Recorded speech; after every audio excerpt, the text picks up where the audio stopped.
আর অসম্মানের কথা বলছো? অনেস্ট মানুষকে পৃথিবীর কেউ অসম্মান করতে পারে, হয়তো নির্যাতন করতে পারে। আর নিজের সততার জন্য অসম্মানিত হওয়াটাও সম্মানের বিষয়। আরেকবার যাই, নিজের সততার জন্য অসম্মানিত হওয়াটাও সম্মানের বিষয়।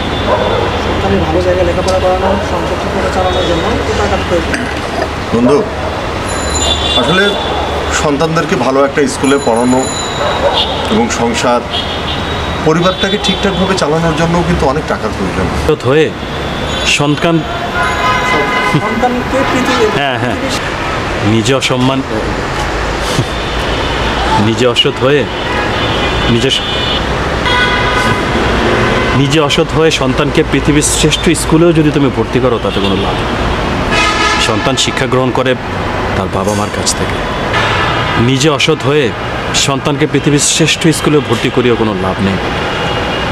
সন্তান তার বাবা মার কাছ থেকে এই শিক্ষা গ্রহণ, সন্তান তার বাবা মার নিজে অসৎ হয়ে সন্তানকে পৃথিবীর শ্রেষ্ঠ স্কুলে ভর্তি করিও কোনো লাভ নেই।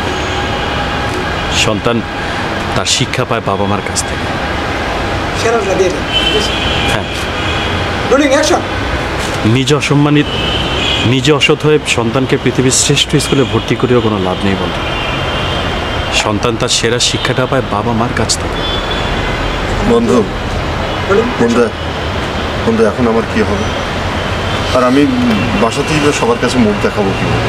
এক কাজ করো, বাসার সবাইকে ডেকে বলো তুমি তোমার কি দুঃখিত, সন্তানকে বলবে তার জন্য তোমার কাছ থেকে অসৎ হওয়ার শিক্ষাটা ভুল শিক্ষাটা না গ্রহণ করো, আর আল্লাহর কাছে মাপ চেয়ে সাহায্য চাও। এইগুলো থেকে তুমি তোমার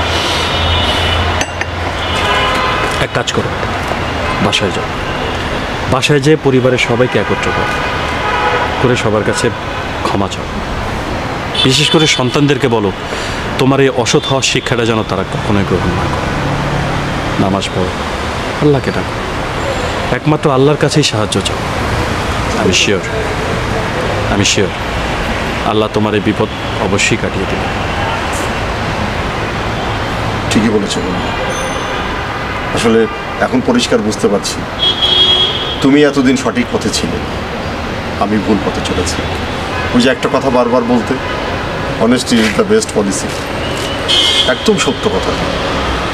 টাকা কখনো মানুষকে সম্মান দিতে পারে না, কিন্তু সততা মানুষকে ঠিকই সম্মান দিতে পারে, সেটা কোনো পরিষ্কার। ঠিক। সো আজকে আমাদের একটা ভালো লেসন ক্লাস হলো। এই খুশিতে আমরা চাটা শেষ করি নাকি?